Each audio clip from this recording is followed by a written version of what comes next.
wearing all black. Aloha! Here with JC and Jeff. We ain't no time for school today. Hitting bombs. Hey, watch this punch cut lob wedge. Replace your Marshalls with cart girls. They're better looking. They're serving drinks. Got to hit bombs off the tee. Phil talking about a guy taking a shit in the cut. Mahalo! That's what we did fireside with Phil.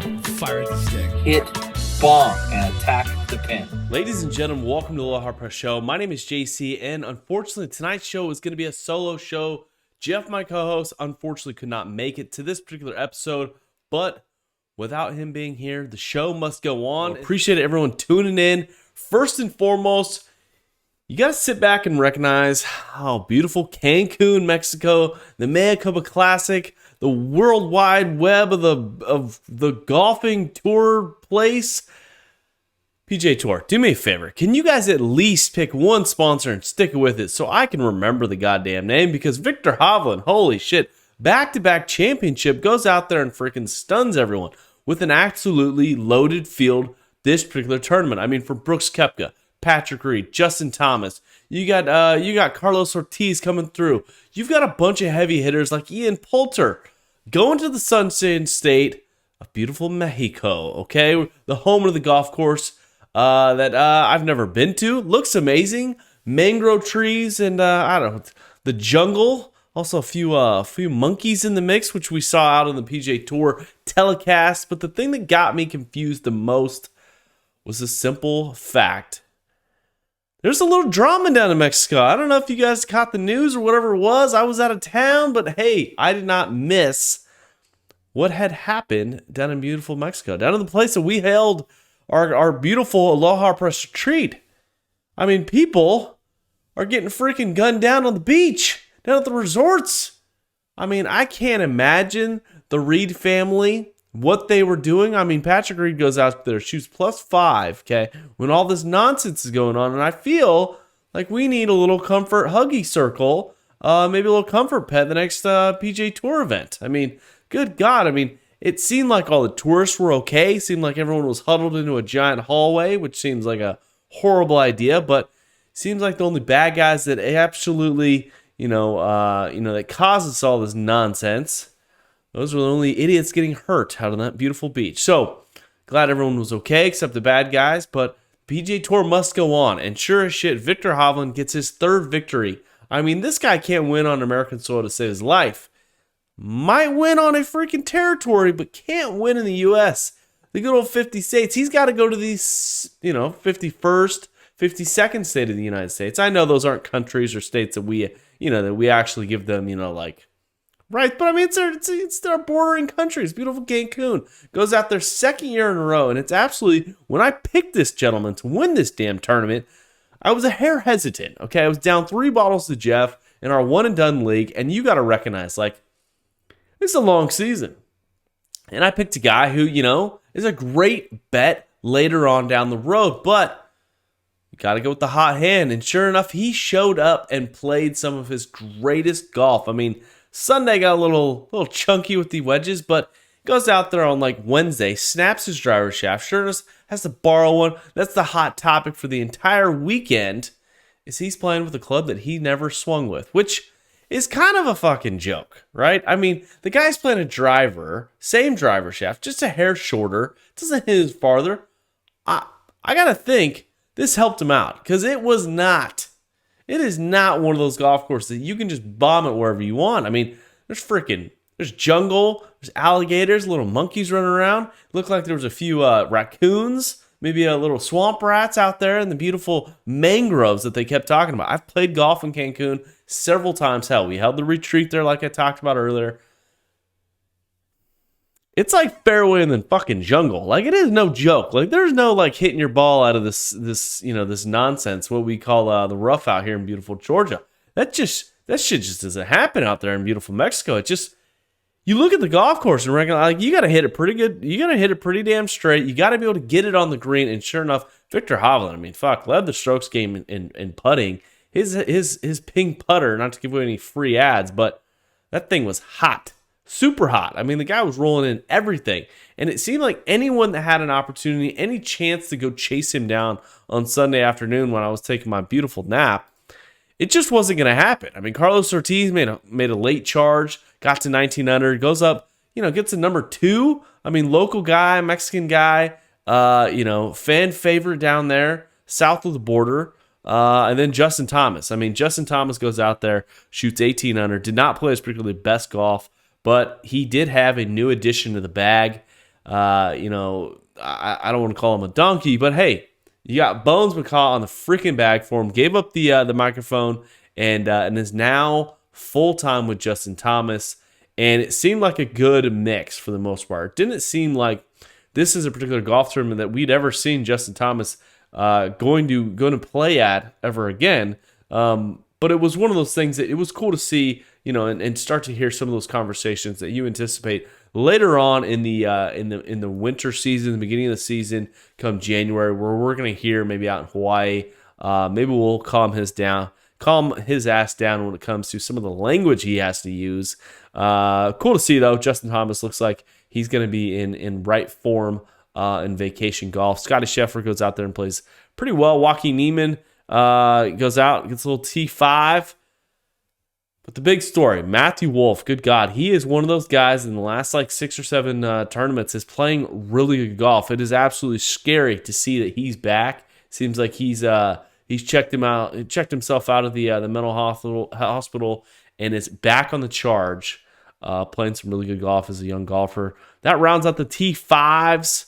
We can get into Abraham Answer sucking down that tequila. It was a good field for the most part. I got to question it though.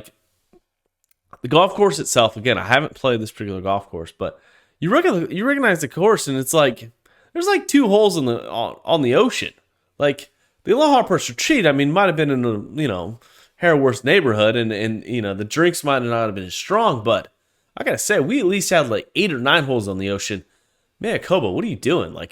Can we get a weed whacker out there? Maybe light some of that shit on fire. Get some of those California fine folks to burn down some of those mangroves to get a few more views of the ocean. It just seemed rather a lot of restricted. Plus the fan base. How the hell do you get fans out there when all you got to work with is about 8 feet of rough, and then you got the jungle to deal with?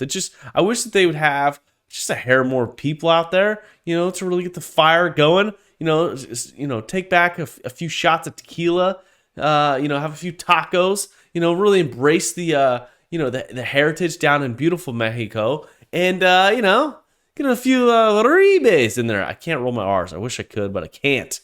So wrapping up the beautiful Mexico Classic Worldwide Golf Championship, whatever the hell it's called, Worldwide Technology Championship in Maricopa. Victor Hovland getting the victory, specifically in my boat. We're going to have to talk to Jeff here on Wager Wednesday here in a couple days to see his take and get his reaction about how my guy just literally kicked the shit out of Patrick Reed, which I just could not believe, and I'm super excited about. I'm going to be taking the advantage in the bottle count, which is going to be fun. A couple things that we wanted to touch on, in this last week. Typically, we don't talk about the LPGA Tour, but when it's in Saudi Arabia as an LPGA European Tour event, you got to hit on it, especially when these articles come out and you kind of get a little nervous. I mean, Saudi Arabia is not known for, the particular niceness when it comes to the female athletes coming to their country. I mean, hell, females in that particular country just literally were allowed driver's license, let alone you can't wear normal clothes and or laugh. Legitimately, I think it's against the law to laugh. Hell, it's against the law to drink, smoke, and have a barbecue. And I think it's called dabbing. I think you're not allowed to dab either, which is, in my opinion, a bit ridiculous. I'm gonna have to learn that move. But before the tournament started out in Saudi Arabia, one of the particular LPGA Tour players came out and made some statements about, just the attire that they were, explained that they needed to wear. Article came out from Darren Walton of AAP Reports. What the hell is that? What is that news media outlet? That is absolutely ridiculous. World number 5, Minji Lee's comments prior to this week's Saudi Ladies International about coping with the heat while adhering to the local dress code. In the United States, if I told a young lady that she had to adhere to a dress code, I think I would be canceled. I know I would be fucking canceled. Good God, Dave Chappelle okay, can't tell a joke, but a country can segregate and do harmful things to media members, to females just in general. And this is the shit that these girls have to deal with. I would, if I was a female out there was no way I'm showing up to this goddamn thing, because I want a cocktail afterwards, okay? I want to smoke a cigar, have a good time, play some loud music, and do whatever those dabbing thing is called. But Minji Lee's comments before the actual event were concerning. She stated, as quoted, "We have to cover our legs so we don't show too much skin, so it just feels like we're in like bodysuits and really hot heat." Again, quote continued, "Dress below the knees for women, no sleeveless tops, and no shoulders showing. It's not just a respect thing, but it does feel a little hot."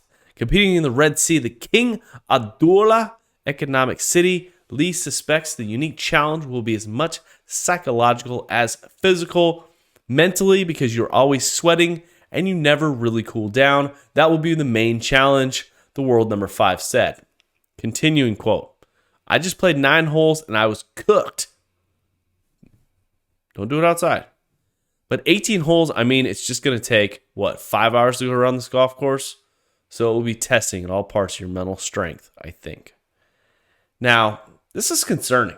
Okay, this is a player who's actually speaking out, expressing her, I don't know if she's a U.S. citizen, I would assume so, her First Amendment right here in the beautiful states of the United.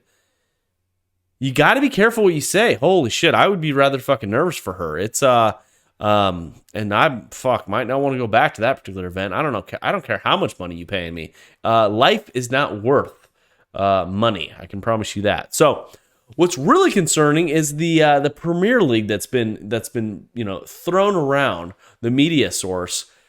Greg Norman, okay, is the president and leader of this freaking charge with this Saudi money, which they're taking on the PGA Tour, which it is what it is. I feel like some human rights should be addressed before we start hosting world events led by the old dirty shark there. The guy who enjoys posting stiffies out on the beach where children swim, came out and said, "Hey, I was rather shocked on that, ladies were in restaurants when the last time I was there, pretty progressive." I dare Greg Norman to come down to Atlanta, Georgia, and start telling women what to do. Good God. I would love for those comments to be just said down here in beautiful South Georgia. I can't imagine what they would do to that guy. And I'd probably, I wouldn't want to, get him too hurt, but it's rather offensive. It's absolutely pretty ignorant, to be quite honest with you. And Greg Norman, historically a great entrepreneur, but good God, I don't know if you want to attach your name to this shit, Greggy. It seems like you're diving into a bucket that's just messing with blood money, buddy. It's rather scary. Something I don't really want to talk about. To be honest with you, it's kind of disappointing. But moving on, Lydia Ko goes out there and kicks some ass this week and wins the particular event. It was rather awkward to see the highlights where she's, kind of dressed in pants, long sleeve shirt, winning this damn tournament while the gentlemen presenting the trophy are wearing dresses or wherever the hell they wear. It just looked hot. You know what I mean? I'd want to be out there in some thongs, maybe some t-shirts, and some shorts, having a Mai Tai, next to the Red Sea. I think that'd be entertaining. Maybe fun. Maybe we can get some progressive. So good for Lydia Ko to go out there and get some cash and win a particular event that, to be quite honest with you, she might not be back for. But coming to the money talk. All right, this is the money round. This is the money shot. This is where you head to the $2 table and you start collecting your ones, boys and girls. This is where the money's being made. Come to find out, something on the fucking golf course. Good God, it is. Let's share the top 10. Okay, there's a story that came out. The top 10, athletes who made the most money, who are leading the charge, and top 4, 3 of them are fucking golfers. Who would have thunk it? Leading the charge, you got to recognize it. Michael Jordan goes out there, and this is the top highest paid athlete of all time. And this is inflation adjusted, that's current representation of their career earnings. Now, the thing that absolutely shocked me the most was its career earnings. earnings. They earned it, right? They didn't turn around and reinvest it and then make some more money. Earnings. Can you imagine what Michael Jordan did with $2.62 billion? Do you think he owns a little real estate? Do you think he, has got a little, a few assets that are paying him cash flow every freaking month? I mean, good God, $2.62 billion. And just a hair behind him, Tiger Woods, the first golfer on the board. I mean, this guy absolutely changed the world of golf. But it's shocking. It is absolutely shocking that the two boys chasing his tail are Arnold Palmer and Jack Nicklaus, coming at $1.5 and $1.38 billion. When I saw the statistics, and I'm going, Jeff and I have talked about this before. I don't know about you, but I think Chase, my son, might be playing golf for a living. Good God, this is absolutely freaking amazing, right? Earned income, holy shit. I mean, it is fun to see the boys, okay? The guys out there setting it up. And sure enough, I had to bring up top 12, okay? Rounding out, okay? The top 11, Phil Mickelson. I mean, good God, this guy's made $1 billion with a B, a billionaire. I don't know about you, but this is a hell of a game. I mean, good work. I mean, these athletes, good God. I mean, the craziest thing. Michael Jordan, Tiger Woods, Arnold Palmer, Jack Nicklaus, golfers, basketball players, absolutely incredible. And to be quite honest with me, man, shit, you might as well give Michael Jordan. I mean, hell, he's a pretty good golfer, right? He got his own golf club, making more cash. I mean, the dudes are making it in the golfing world. It's really impressive. But the thing that shocked me the most is, look at those beautiful United States. I love that. I love that flag. The one thing that really caught my eye the most, Floyd Mayweather. I mean, coming in at, what is he coming in at? It looks like he's coming in at $1.2 billion. I mean, on the heels of Cristiano and Jack Nicklaus. But you got to think that, what career would you rather have? Tiger Woods? Floyd Mayweather? I mean, Tiger Woods getting hit with a 7-iron? Floyd Mayweather getting punched for a living? I think you roll the dice and become Tiger Woods. Good God. It is one of those things that you look like and you recognize that, a few nights in jail and you're a fucking billionaire? Oh my gosh, it is totally worth it. Roll the dice. No wonder Tiger Woods is one of the most hated men in the world. I want to know what his wife got paid. If Tiger Woods is worth $2 billion, if I'm getting divorced, and I'm not saying I ever will, but I'm saying if I got to give up $1 billion, life's pretty good. It's not that bad. Absolutely crazy. I mean, hey, it's I lost $1 billion to my wife. She hit me with a 7-iron because I was banging about 800 chicks. I'm a bit crazy when it comes to that department, but I had to give up, $1 billion. That is absolutely mind-numbing. So, I mean, I don't want to get into it too much, but it's just one of those things that you look at and you realize that if you want to be the master of your craft, you want to master anything in the world. I mean, the top 12 guys in the world, 4 of them are fucking golfers. Pretty impressive. Absolutely very impressive in my opinion. And especially, I mean, Arnold Palmer, Jack Nicklaus, can you imagine if those guys had social media? Those guys had the endorsements that they could have now. I mean, don't get me wrong. I mean, Arnie Palmies are delicious, but can you imagine if, Tito's is your sponsor? Or maybe, Cristal, maybe some Dom Perignon. I mean, Jack Nicklaus, you still got an opportunity. I mean, you're designing golf courses and shit, but what kind of Pinot could you be receiving on the wager sides of things? I don't know. It's a great business model. I'm looking forward to diving into some of those more numbers. But one of the things that got hit with the golfing world this last week is the new rule going into place January 1st by the PGA Tour. Can't anymore. Greens reading books are going away. And you think about this. It's a greens reading book, right? You got some numbers. I've purchased those books before. It tells you the slope, the angle, the distance, whatever it is. You see those guys out on the PGA Tour. They're dialing it up, looking at the thing, rolling in some putts. But there's a couple places where they can't use them. One particular place that comes to mind is the Masters, Augusta National. They don't let them.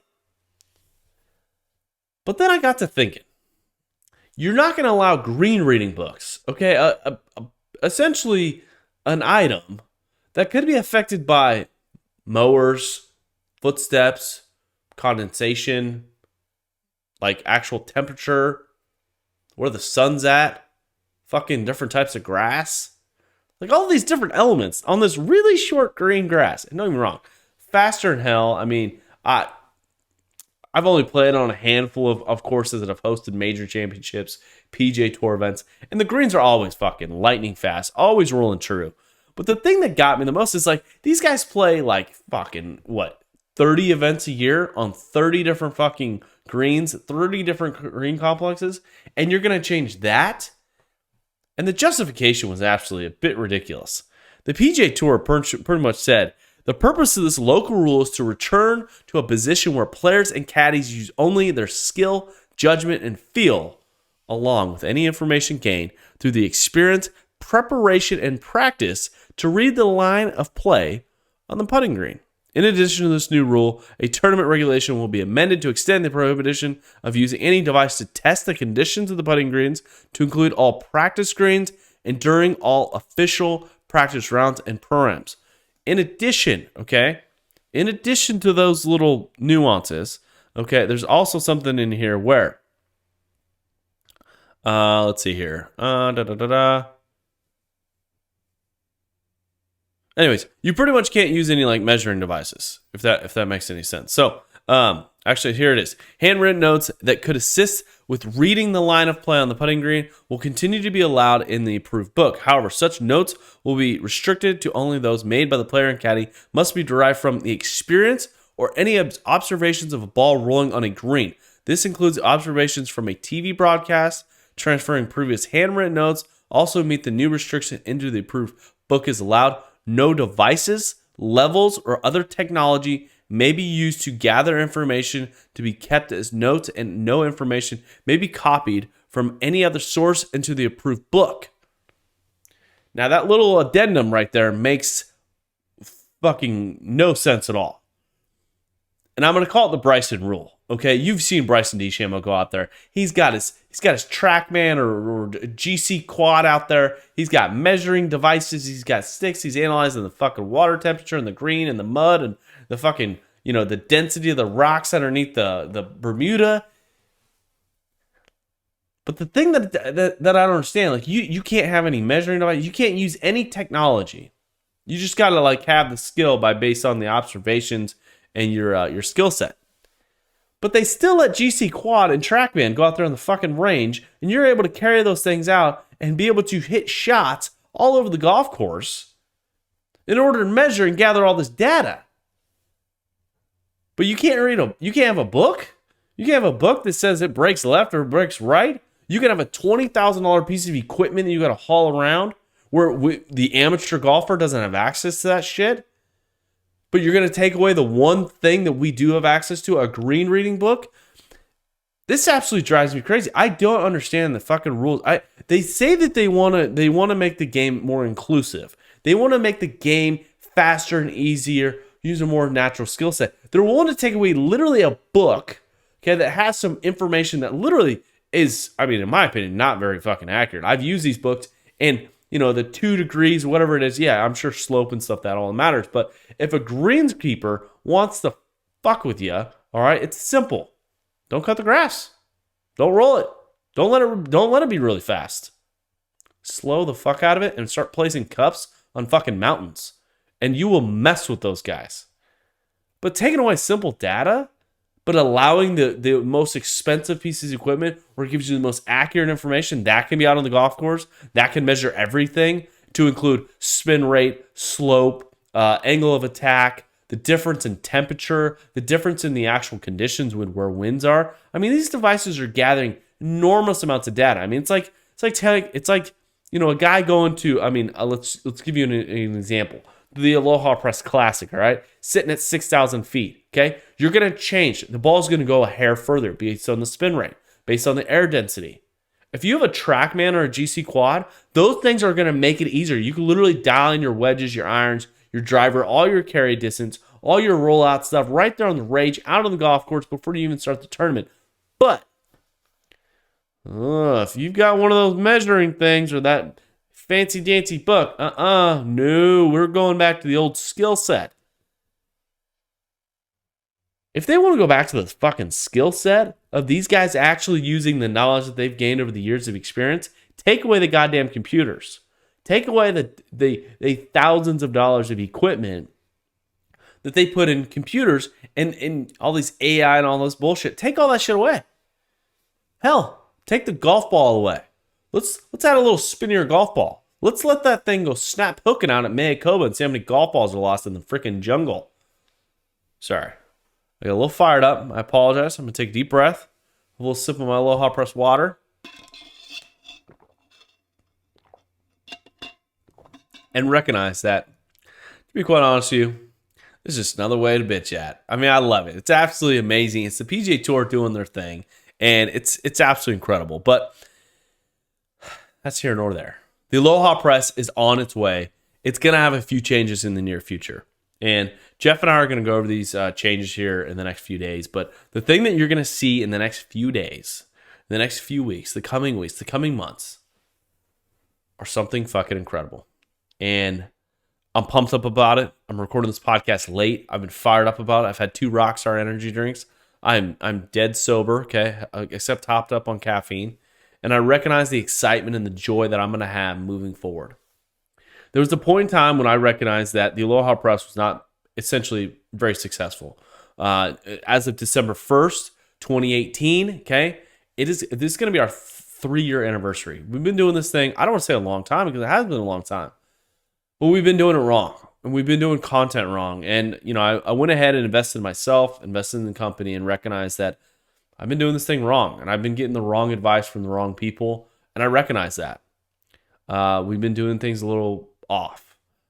We've been producing long-form content when we needed to be performing short-form content and create an educational membership-style platform that we're going to shove out to you here in the next couple days, next couple weeks. And I'm pumped up about it. Because someone looked at me and asked me and said, what you're doing right now, have you given all the effort? Have you gone all in? Have you Aloha pressed and given it the best chance to succeed? And to be quite honest with you, I said no. I hadn't. I haven't.